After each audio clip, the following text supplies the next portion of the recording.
Hi, நேற்று நம்ம டைரிலிஸ்க்காக வச்சிருந்த ஹென்னா பேஸ்ட்டை இப்போ ஓப்பன் பண்ணி பார்க்கலாம். ஹென்னா பேஸ்ட்டோட கன்சிஸ்டன்சி ரொம்ப திக்காக இருந்துச்சுன்னா தேவையான அளவு கொஞ்சமாக வாட்டரை ஆட் பண்ணிக்கிட்டு நல்லா மிக்ஸ் பண்ணிப்போம். குவாலிட்டியான ஹென்னா பவுடர் யூஸ் பண்ணும்போது இந்த மாதிரி ஒரு நல்ல ஸ்ட்ரிங்கி கன்சிஸ்டன்சியில் பேஸ்ட் ரெடி ஆகிடும். இப்போது ஒரு ஐசிங் பேக் எடுத்துப்போம். இது ஐசிங் பேக் இல்லை பைப்பிங் பேக்னு சொல்லுவோம். அது டம்ளரில் இல்லை இந்த மாதிரி ஒரு பென் ஸ்டாண்டில் இன்சர்ட் பண்ணிட்டு அதுக்கு மேலே ஒரு ஸ்டாக்கிங்ஸ் இன்சர்ட் பண்ணிக்கிறேன். இப்போ இதில் நம்ம ஹென்னா பேஸ்ட்டை ட்ரான்ஸ்ஃபர் பண்ண போகிறோம்.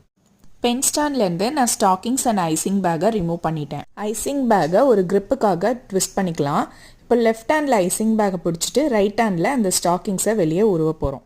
இந்த மாதிரி ஸ்டாக்கிங்ஸை நீங்கள் வெளியே இழுக்கும்போது நம்ம பேஸ்ட்டில் இருந்த குட்டி குட்டி லம்ஸ் எல்லாமே அந்த ஸ்டாக்கிங்ஸ்குள்ளே போய் ஸ்டோர் ஆகிடும். ஸோ உங்களுக்கு நல்ல ஃபைன் பேஸ்ட்டு எல்லாமே போயிட்டு நம்ம பைப்பிங் பேக்கில் ஸ்டோர் ஆகிருக்கும். ஹென்னா பேஸ்ட்டை கோனுக்கு ட்ரான்ஸ்ஃபர் பண்ணி சீல் பண்ணிவிட்டு அவ்வளோதான், நம்மளோட ஹென்னா கோன்ஸ் ரெடி ஆகிடும். கோன்ஸ் எப்படி ரோல் பண்ணுறது, எப்படி சீல் பண்ணுறதுன்றதை நம்ம அடுத்த வீடியோவில் பார்க்கலாம்.